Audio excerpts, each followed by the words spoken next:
Hey guys, it's Casey. Welcome back. How are you all doing? So I hope you're having a great week, whatever you're doing. I am here today with a pregnancy update for you. It's been a while. I usually do these about once a month. And so I'm gonna give you my 28-week update. Last time I updated you, I was 24 weeks. And I've actually had a lot of changes. So I have my notes here. So if you see me look down, that's what I'm looking at. Just so I can remember like what all I wanted to tell you all. So I'm just gonna go ahead and get right into it since I do have a lot to say. The first thing that has really increased is the amount of times I urinate. OMG. It's all the time. I have to pee all the dang time, you all. And I know that's like totally normal. But I get up at least twice a night, sometimes 3 times. And it's so weird because I will make a conscious effort to empty my bladder completely. Not just in the middle of the night, but just all the time. And I read that it's like really important to do that, to empty your bladder all the way. And I read if you lean forward, it will help you to do that. So I'll, lean forward, I'll lean backward, I'll do everything. And 5 minutes later, gotta go again. What's up with that? So anyway, I've been peeing a lot. Also, around 25 weeks, I woke up in the middle of the night and I went to stretch my legs and I got a Charlie horse in my leg and I literally thought I was dying. Now I've had Charlie horses before. I used to get them a lot when I was growing up and when I was a lot younger, and so I haven't had one in years, and it's like I almost forgot how excruciating it is. And like my foot was all like drawn up weird, and I was like, and it was the middle of the night and I was trying not to wake my husband up. So I'm like suffering in silence over here and he's like snoozing away and was completely clueless that I was in absolute agony.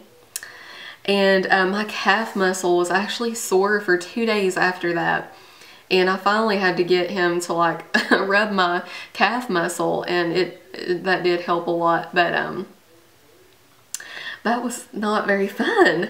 I've been experiencing some minor swelling in my legs. I walk a lot at my job. I have like a moderately physical job. And I have to walk and stand a lot, and I notice just after lunchtime, or just after 4 hours, so like at lunchtime, I'll start to notice that the backs of my knees feel really tight and my calves. And so I'll come home and I'll put my feet up and it goes away like, and not, it doesn't take very long for it to go away is what I'm trying to say, but I do swell every day. My appetite has calmed down. I'm like back on what I would call a normal for me kind of appetite level. Now I do have a large appetite anyway. I like to eat.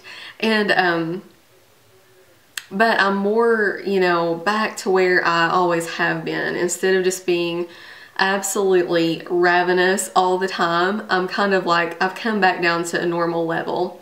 So that's good. What else? Let's see. I am carrying this baby so high in my abdomen. I'll show you all in a minute, but I'm amazed at how high she is. Like compared to a lot of my friends and just a lot of pregnant women that I see, a lot of them carry so much lower than me. So, and I'm really short-waisted for one thing, so that might be one reason why. But I'm carrying her so high that already at 28 weeks, when I sit, I feel pressure like on my liver and up in my rib cage already. So I'm like, okay, this kid has to drop a little bit before I get that much bigger or I won't be able to breathe. But anyway, so yeah, I'm carrying her really high. Let's see. Oh, last week I went for my 1-hour glucose test to test for gestational diabetes, and I failed.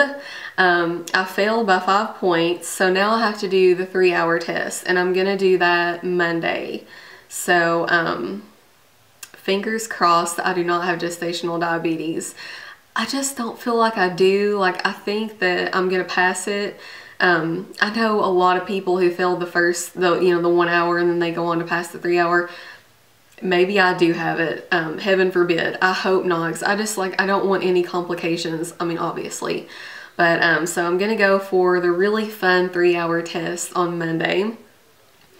I did go back for my follow-up ultrasound. I mentioned in my last update I had to go do another ultrasound to check on my placenta because it was low-lying, and it has moved up, so the placenta is like nowhere near my cervix. I'm in the clear, good to go for potentially, you know, as long as everything else goes well, a vaginal delivery.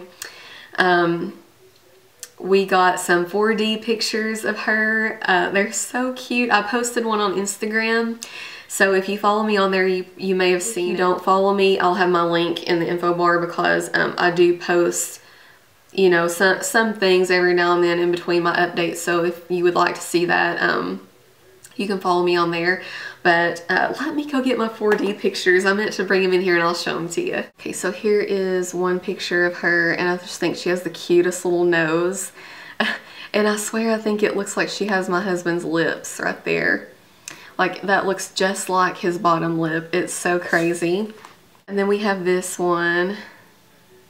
I just think she has the cutest little chin. And then I thought this one was kind of funny. She's like chewing on her arm. She's hungry too. So those were our 4D pictures, and we just absolutely died over them. I've just never seen her like that before, and it was just so amazing to see her like that and to see what she looks like. And it was so exciting. My husband loved it, and I told you all a little bit about him in my last video, so I'm gonna update you on him also in this video. You all have seen like the biggest difference in him the last month, and I think that it's just really dawning on him that he has a daughter. She's not here yet, but he has one, and he's gonna see her very soon.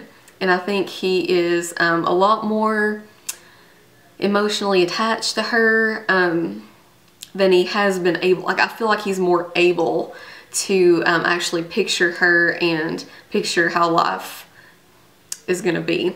So I wanted to update you on that. And I also just in the last couple of days have been getting so many more Braxton Hicks contractions at random times. It was really common for me before to get them in the morning before I got out of bed, when my bladder was full, which is all the time. But you know, like, I hadn't emptied my bladder in a few hours, and I would get a Braxton Hicks. Now it's like in the evening, like as soon as I come home from work, I'll just like randomly get them, and they're not painful or really even uncomfortable or anything like that. I just notice them. So that's been interesting. The baby moves constantly. My doctor was like, you know, 28 weeks and beyond, you really need to start counting her kicks and her movements. And it's really important for you to feel at least 10 kicks a day. And I'm like, I feel 10 kicks before I get out of bed in the morning. Like, she moves constantly. And we painted the room. I'm really excited. We painted it a couple of nights ago, and once I get some more stuff done, I will totally take you all up there and give you a little panorama of the room. It's still kind of a wreck right now. It's just like a room full of junk with pretty walls. So anyway, I'm gonna go ahead and show you my bump. Now, you guys, are you sitting down? Like, you need to sit down if you watched my last update. I've really blossomed, shall we say. I'm not sure what my weight is right now. At my 28-week appointment, I think I was up like 15 or so pounds. So Lord knows what it is now. Or I'm sorry, I went at 27 weeks.